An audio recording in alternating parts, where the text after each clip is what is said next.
అభి నువ్వే చెప్పు, సోనాలికి పెళ్లి చేసుకుంటానని ప్రామిస్ చేసి ఆలియాని ఎలా పెళ్లి చేసుకోగలను? I don't think that will be right.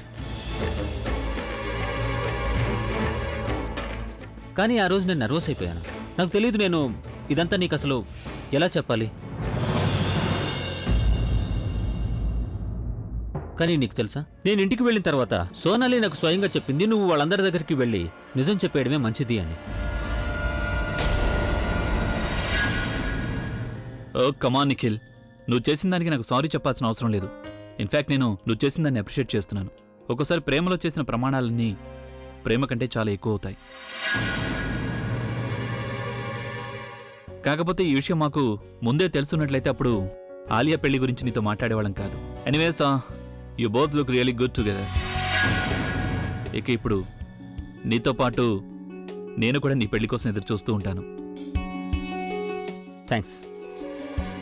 ఏ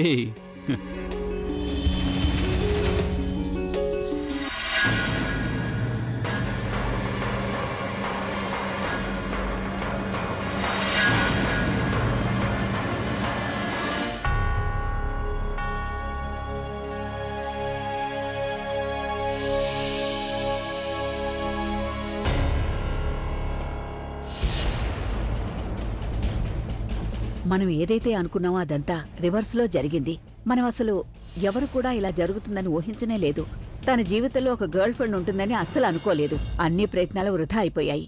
మన నమ్మకం పూర్తిగా వమ్మైపోయింది. ప్రజ్ఞ, నువ్వు నాకిది చెప్పు, అసలు ఏం చూసి నీకు నిఖిల్ మీద అసలు అనుమానం వచ్చింది? అమ్మమ్మ, అది అతను ఎప్పుడు పిలవకుండానే ఇక్కడికొచ్చి వెళ్తూ ఉంటాడు. ప్రతి పండుగకి అతని ఇంటికి వస్తాడు. పైగా ఎప్పుడొచ్చినా సరే తన్ను చుట్టుపక్కలే తిరుగుతూ ఉంటాడు. అండ్ స్పెషల్గా ఆ రోజు సుమంగళి వ్రతం రోజు నేను అతన్ని తన్నుతో పాటు చూసేసరికి నా అనుమానం ఇంకా స్ట్రాంగ్ అయిపోయింది. నాకు మాత్రం ఏం తెలుసు తనకి వేరే గర్ల్ ఫ్రెండ్ ఉంటుంది అని. నాకసలేమీ అర్థం కావడం లేదు. మనమిప్పుడు ఎక్కడైతే మొదలు పెట్టామో మళ్ళీ అక్కడికే తిరిగొచ్చేశాము. వీళ్ళిద్దరూ చాలా తెలివైన వాళ్ళు, ఎలాంటి ఆనవాళ్లు వదల్లేదు. కానీ మనకున్న సమస్య ఏంటంటే మనం ఇది ఎలా తెలుసుకోవాలి? అసలు ఆ వ్యక్తి ఎవరో ఏంటో అని. తన్ను కడుపులో పెరుగుతున్న బిడ్డకి అసలు తండ్రి ఎవరని? అమ్మమ్మ, ఇప్పుడు నాకు కూడా ఏమీ అర్థం కావడం లేదు. కానీ ఇప్పుడు మనం ఏదో ఒకటి చేసి తీరాలి. దానివల్ల తను స్వయంగా చెప్పాలి తన కడుపులో బిడ్డకి తండ్రి ఎవరు అని. తన్ను అసలు నిజమెందుకు చెప్తుంది? అమ్మమ్మ, నాకు తెలుసుదంతా అంత సులభం కాదు అని. ఇప్పుడు మన దగ్గర అంత టైం కూడా లేదు.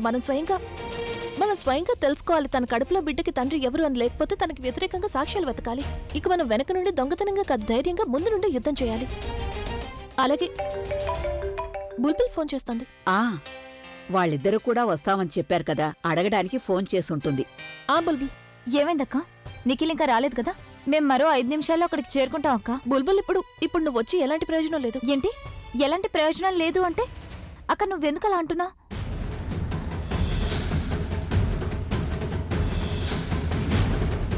నేను సోనాలిని ప్రేమిస్తున్నాను, అందుకే తనని పెళ్లి చేసుకుంటానని ప్రామిస్ చేశాను. నిఖిల్కి తనకి ఎలాంటి సంబంధం లేదు. తనకి వేరే గర్ల్ ఫ్రెండ్ కూడా ఉంది. తనని పెళ్లి చేసుకుంటానని ప్రామిస్ కూడా చేశాడట. అందుకే తను ఆలియాని పెళ్లి చేసుకోను అన్నాడు. అక్క నువ్వు చెప్పిన దానికి అర్థం ఏంటి? మనకి ఎలాంటి క్లూ దొరకలేదా? అక్క ఇప్పుడేమవుతుంది అంటే, ఒకవేళ నిఖిల్ తన్ను బిడ్డకి తండ్రి కాదంటే మరి ఇంకెవరు? ఎవరి వల్ల తను ప్రెగ్నెంట్ అయింది? దాని గురించి ఇంకా ఏమీ తెలియదు. నేను అమ్మమ్మ ఇప్పుడు అదే డిస్కస్ చేస్తాను. నేను ఒక పని చేస్తాను, నేను అక్కడికి వచ్చి మాట్లాడతాను. మీరిద్దరూ ఇప్పుడు ఇక్కడికి రాకండి. సాయంత్రం కలుద్దాం. ఆలోగా మనం ఏం చేయాలి అనేది నేను ఆలోచిస్తాను. సరేనా? ఉంటాను. Okay, bye.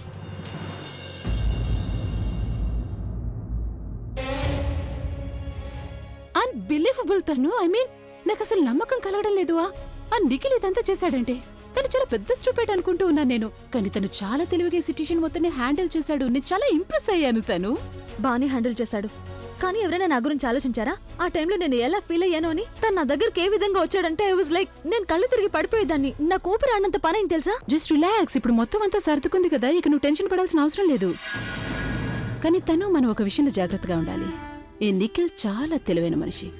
అంటే తను కూడా అచ్చం మనలాగే అనిపిస్తోంది నాకు. మనం మన తర్వాత మూవ్ని ముందుగానే ప్లాన్ చేయాలి, లేకపోతే ఏదో ఒక రోజు తను మనల్ని ఇరికించేస్తాడు. So we have to be very careful. You're right. అయితే మనం ఒక పని చేయి, తన్ని డిన్నర్కి పిలిచి అన్నయ్యకి నీకు పెళ్లి జరిగిన తర్వాత ఆస్తి మొత్తం నీకు దక్కితే తన్ని పెళ్లి చేసుకుంటానని చెప్పేసి. కానీ అలియా నేను తన్ని పెళ్లి చేసుకోవాలనుకోవడం లేదు. చెప్పమని చెప్పాను కానీ పెళ్లి చేసుకోమని కాదు కదా. ఒకసారి అన్నయ్యకి నీకు పెళ్లి జరిగిపోయిందంటే అప్పటి సంగతి అప్పుడు చూసుకుందాం. మనం ఏం చేయాలి ఏంటి అని. అట్లీస్ట్ అంతవరకు అయినా మనం ఆ మాత్రం కాన్ఫిడెన్స్ అయినా తనకి ఇవ్వాలి కదా.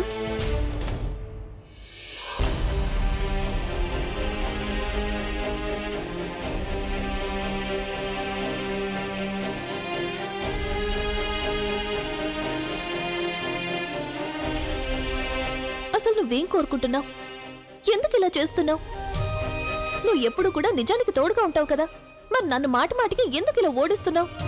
ఇన్ని సమస్యల మధ్య ఒక్క హోప్ కనిపించింది, ఒక్క క్లూ దొరికింది.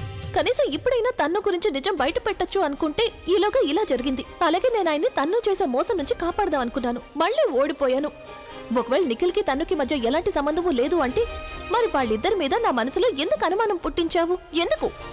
ఇన్ని రోజులు దీనికోసమే వేస్ట్ అయిపోయింది. పైగా ఎలాంటి రిజల్ట్ రాలేదు. అది చాలక ఈయన ఎప్పుడు ఏ ట్రాక్ లో వెళ్తున్నారో అర్థం కావడం లేదు. విచిత్రమైన చేష్టలు చేస్తున్నారు. పైగా నన్ను దెప్పి పొడవడానికి ఒక్క అవకాశం కూడా వదలరు. సాయం చేయలేకపోతే కనీసం ఈ మాత్రమైనా చెప్పొచ్చు కదా, ఏ దారిలో వెళ్తే తన్ను కడుపులో ఉన్న బిడ్డ గురించి నిజం తెలుస్తుంది అని.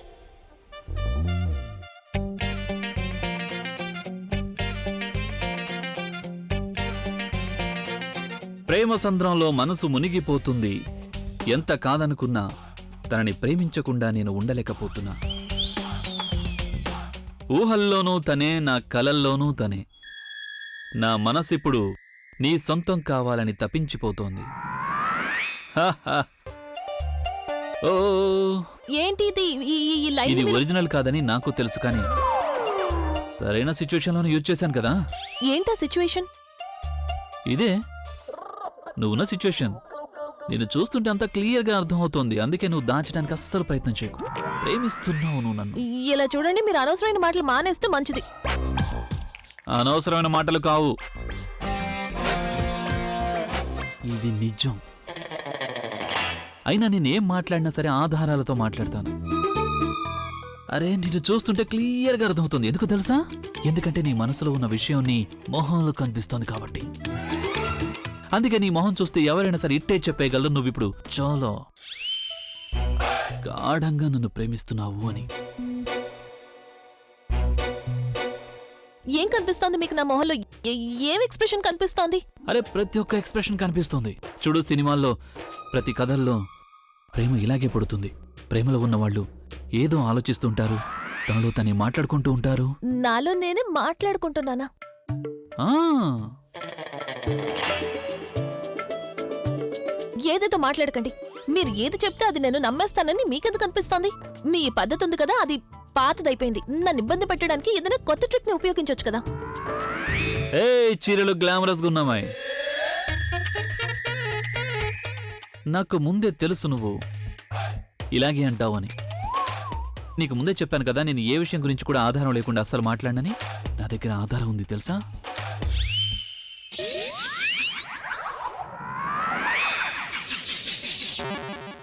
చాలా బాగున్నావు. ఇంతకీ నువ్వు ఏం చెప్పాలని అనుకుంటున్నావు? వన్ సెకండ్ నేనే చెప్తాను నీకు. అయ్యో దేవుడా, నువ్వు నా విషయంలో ఎందుకు ఇలా చేస్తున్నావు? నువ్వు ఎప్పుడూ నాకు తోడుగా ఉంటావు కదా, మరిప్పుడు ఎలా ఉంది కొత్త పద్ధతి? చాలా బాగా వర్కౌట్ అవుతుంది కదా. ఏమైంది? ఎందుకు సైలెంట్ అయిపోయావు? కనీసం ఇప్పటికైనా ఒప్పేసుకోవచ్చు కదా. నేను నీతో ప్రేమలో పడ్డాను ప్రియతమా. నేను నేను నేను నీతో ప్రేమలో పడ్డాను. మరి ఏం అడుగుతున్నావు? భగవంతుని భోజనమా? కాదు, నేను నేను మీరు ఇందులో ఏదైతే చూసారో అది నాకు కోపం వస్తుంది. అందుకే నేను తిడుతూ ఉన్నాను అంతే. మీరు ఎవరికైనా ఈ వీడియో చూపించండి, అలాగే వాళ్ళని అడగండి. ప్రతి ఒక్కరూ ఇదే చెప్తాను, నేను కోపంలో ఎవరినో తిడుతూ ఉన్నాను అని. ఇది సిమ్టమ్ నంబర్ 2.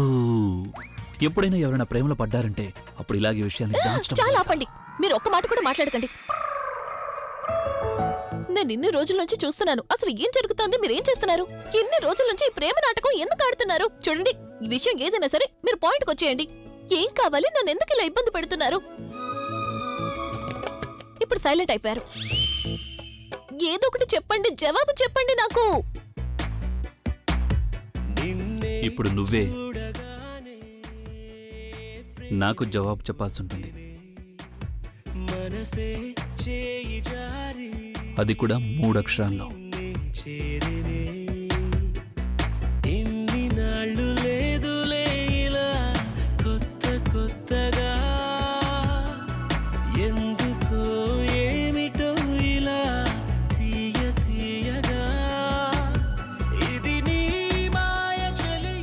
ఎందుకంటే అంతకు మించి నాకు ఇంకేమీ వినిపించదు కాబట్టి. ఆ, ఆ, ఆ, ఆ.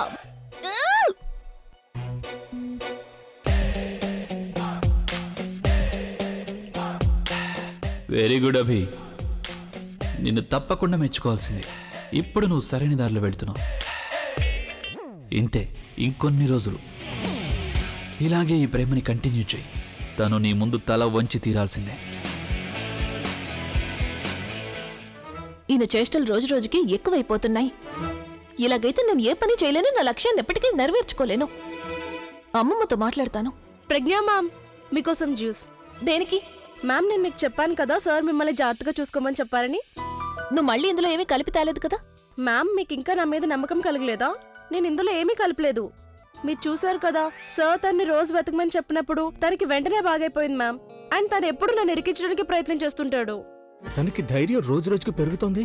మేడంకి నా మీద కంప్లైంట్ చేస్తోంది. తన సంగతి నేను తర్వాత చెప్తాను. నువ్వు సరిగ్గానే చెప్పావు. నేను రఘు, ఇలారా. అక్కడెందుకు నిలబడ్డావు? పిలుస్తుంటే వినిపించట్లేదా? ఇలారా. Yes madam.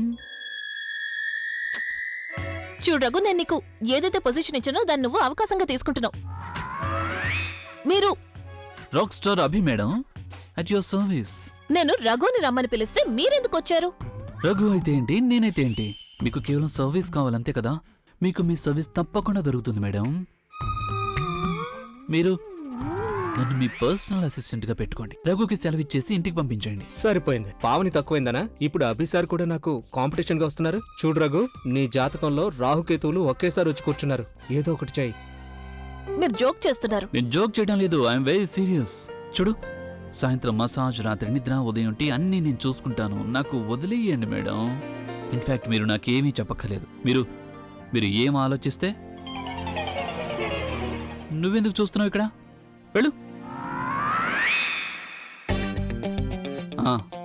మీరు మీ మనసులో ఏం ఆలోచించినా సరే నాకు తెలిసిపోతుంది వెంటనే. అందుకని మీరు ఏం చెప్పాల్సిన అవసరం కూడా లేదు. బాగా ఆలోచించండి అండ్ కన్సిడర్ ఇట్. ఇదిగోండి మీ జ్యూస్. మీరు మీ అసిస్టెంట్ ని నాకు బదులు మీకు సేవలు చేయమని చెప్పండి. ఎందుకంటే మీకు మతి పూర్తిగా పోయింది. అలాగే ఈ జ్యూస్ ని కూడా మీరు తాగండి. Okay madam? Service madam.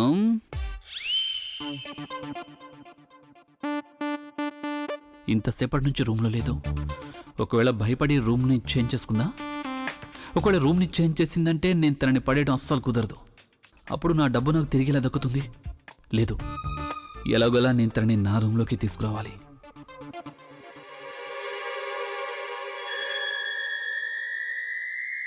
అభి, నేను నీతో కొంచెం మాట్లాడాలి. తను ఇప్పుడు కాదు, నేను చాలా బిజీగా ఉన్నాను. ఇలా రా, నువ్వు రా. అరే, రా ముందు. ఏం చేస్తున్నావు? రమ్మంటుంటే. నోటితో చెప్పి నన్ను తీసుకురావచ్చు కదా, లాక్కు రావాల్సిన అవసరం ఉంది. ఒకవేళ లేడీ ముగింపు చూసేసిందంటే? ఏం చేస్తుంటాను? ఏం చేస్తుందంటే ఏంటి నీ ఉద్దేశం? అరే, నేను తనని పడేయడానికి ట్రై చేస్తున్నాను, కానీ నువ్వేమో నన్ను ఇలా లాక్ రావటం చూసేసిందంటే అప్పుడు తనకి డౌట్ వచ్చేస్తుంది నేను డబుల్ గేమ్ ఆడుతున్నానేమో అని.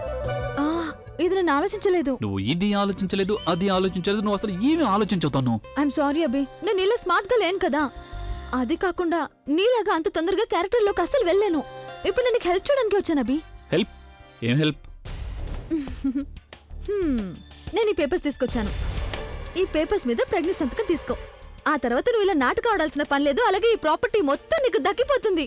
ఆ తర్వాత మనిద్దరం పెళ్లి చేసుకోవచ్చు. ఏం చేస్తున్నావు నువ్వు? వెనకడు. చూడు, ఈ పని నువ్వు చాలా బాగానే ప్లాన్ చేసావు, కానీ నేను ఈ పేపర్స్ తనకి ఇప్పుడు ఇవ్వలేను. ఎందుకు? ఎందుకంటే తనకు అనుమానం వచ్చింది తనని పడేయడం వెనుక నాకు ఏదో ఇంటెన్షన్ ఉంది అని. ఇలాంటి టైంలో నేను ఈ పేపర్స్ తీసుకెళ్లి తన ముందు పెట్టానే అనుకో, అప్పుడంతా గందరగోళం అయిపోతుంది.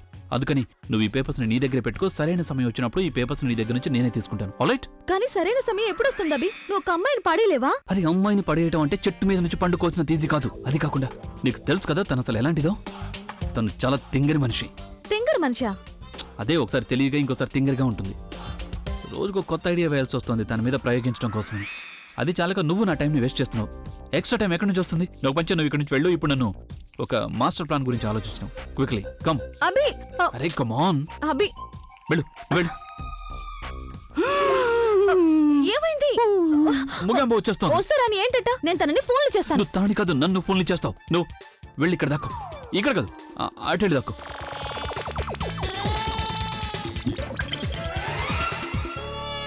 అరే ఇందులో ఇంత ఆలోచించడానికి ఏముంది? ఒకవేళ తనకి వేరే అమ్మాయి నచ్చిందంటే తనతో జీవితాన్ని పంచుకోవాలని అనుకుంటున్నాడంటే అందులో ప్రాబ్లం ఉంటుంది చెప్పు. అమ్మ నాకు ఆలియా విషయం గురించి అవసరం లేదు, నిఖిల్ గురించే తెలియాలి. తను మా ప్లాన్ మొత్తాన్ని నాశనం చేసేశాడు. ప్రవీణ్, ప్లానా? ఏ ప్లాన్ గురించి మాట్లాడుతున్నావు నువ్వు బుల్బుల్? నాకేమైనా చెప్తావా లేదా? ఏమి చెప్పకుండా నువ్వు ఏవేవో ప్లాన్లు వేస్తూ ఉంటావా? యాక్చువల్లీ అమ్మ మా ప్లాన్ ఏంటంటే ఆంటీ గారు నేను చెప్తాను కదా, ఆ ప్లానే. ఇంకేం ప్లాన్ ఉంటుంది? నేను చెప్తాను మీకు. మేము ఆలియా గురించి మాట్లాడుకుంటున్నాం. యాక్చువల్లీ ఆంటీ గారు మేము తన రియాక్షన్ చూడాలనుకున్నాం, తన పెళ్లి గురించి తను ఏమనుకుంటుందో అని. ఒకవేళ తను గనక నిఖిల్ని పెళ్లి చేసుకోవడానికి ఒప్పుకుంది అంటే అప్పుడు పెళ్లి రోజు ఏం చేస్తుంది అని. ఒకవేళ తను నిఖిల్ని పెళ్లి చేసుకుంది అనుకోండి, అప్పుడు మనకి మంచి జరిగినట్టే కదా. అంటే నాకు బుల్బుల్కి లైన్ క్లియర్ అయిపోతుంది, మేము ఎప్పుడు కావాలంటే అప్పుడు పెళ్లి చేసుకోవచ్చు. కానీ ఆ నిఖిల్ ప్లాన్ అంతా నాశనం చేశాడు. ఇప్పుడు మేము తెలుసుకోవడం కుదరదు అసలు ఆలియా ఏం చేయబోతుంది, తన ప్లాన్ ఏంటి, దేని గురించి ఆలోచిస్తుంది అని. అంటే ప్లాన్ నాశనమైనట్టే కదా. నిజంగా ఇదే విషయమా? కానీ దీనికి ఇంతగా ఆలోచించడానికి ఏముంది? చూడు, ఇప్పుడు ఆలియాని పెళ్లి చేసుకోవడానికి నిఖిల్ ఒప్పుకోలేదు. అయితే మీరిద్దరు ఒక పని చేయండి. మీరు తన కోసం ఒక మంచి అబ్బాయిని వెతకండి. తన్ని పెళ్లి చేసుకోవడానికి ఒప్పుకునే అబ్బాయిని మీరు తీసుకురండి. ఆ తర్వాత ఏముంది, అతను పెళ్లి చేసుకోవడానికి ఒప్పుకుంటాడు. అప్పుడు ఆలియా పెళ్లి విషయంలో ఏం చెప్తుందో తెలుస్తుంది. What is super idea aunty, you are great. అంతేగా బుల్బుల్? Great idea. నేను అసలు మర్చిపోయాను. నేను మీ ఇద్దరి కోసం బాగా నెయ్యి వేసి రవ్వ లడ్డూలు చేసి పెట్టాను. ఇప్పుడే వెళ్ళి తెస్తాను.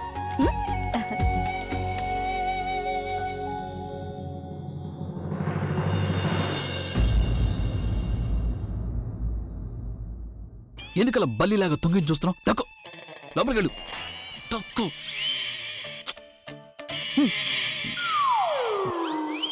ఏం చేస్తున్నారు? ఎవరికి సైకిల్ చేస్తున్నారు? డాన్స్ చేస్తున్నాను. డాన్స్. డాన్సా? నాకు అబద్ధం చెప్పకండి. నేను చూశాను మీరు ఇలా ఇలా అంటూ గోడ వైపు ఎవరికో సైకిల్ చేస్తున్నారు. అలాగే గోడను చూసి మీరు గోడతో మాట్లాడుతున్నారా? అంటే మీకు నిజంగానే మతిపోయి పిచ్చి పట్టిందా?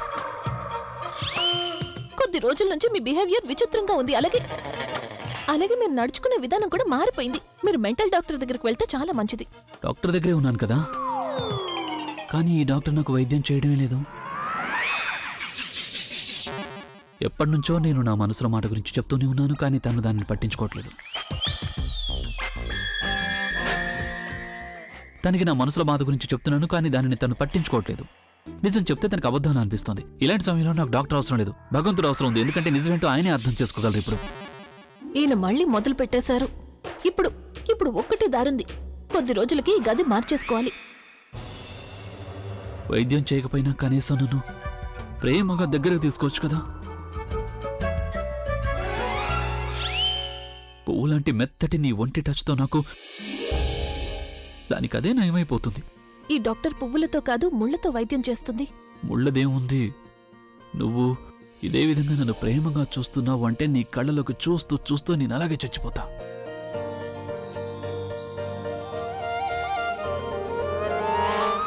ఎందుకంటే నేను ఈ బాధని భరించలేకపోతున్నా.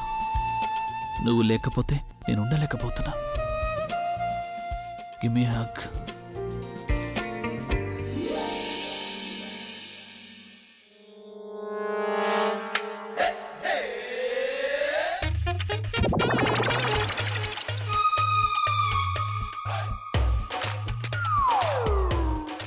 ఈ శబ్దం పైనుండి వచ్చినట్టుంది. పైనుండి రావడం కాదు, ఏదో పడింది.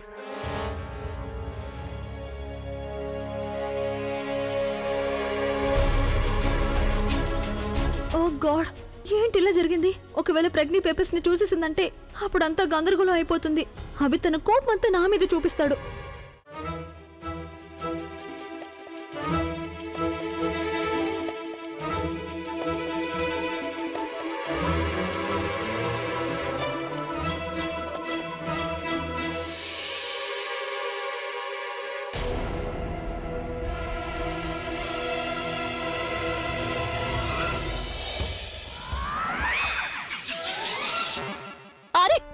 నేను ఇందాకటి నుంచి నీకు నా ప్రాబ్లం గురించి చెప్పడానికి ట్రై చేస్తున్నా, కానీ నువ్వు అర్థం చేసుకోవడం లేదు ఎందుకు? అసలు ఎలాంటి మనిషి నువ్వు నాకు తెలియట్లేదు. ఎదుటి వాళ్ళు బాధపడుతుంటే నీ మనసు కరగదా చెప్పు? ఎలాంటి ఫీలింగ్స్ మిగలేదు కదా నీ మనసులో అది ఇప్పుడు? కాదండి, నేను అక్కడ కింద. అరే నీకు నా ఫీలింగ్స్ గురించి అస్సలు అవసరం లేదు. ఎస్, నువ్వు నా గురించి ఆలోచించడం లేదు, ఏం పర్వాలేదు. కానీ ఇప్పుడు నేను ఇలా బతకలేను నేను. ఇందాకటి నుంచి చెప్పడానికి ట్రై చేస్తున్నాను, కానీ నేను చెప్పేది నీకు అర్థం కావట్లేదు. నేను ఇప్పుడు నా మనస్సాక్షిని స్వయంగా వెతుక్కోవాల్సి ఉంటుంది. Give me a hug. చాలా అయిపోయింది.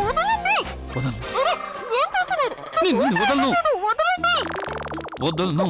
నేను చావనివ్వను. నేనుండగా నీకేం కానివ్వను. ఒకవేళ నేను వదిలేశానంటే అప్పుడు నేను నిజంగా చచ్చిపోతాను.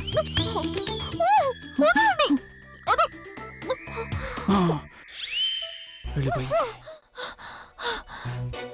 ఏంటి? ఏం లేదు. మీకు మీకు పిచ్చి పట్టిందా? నేను చచ్చిపోతే ఇదేంటి?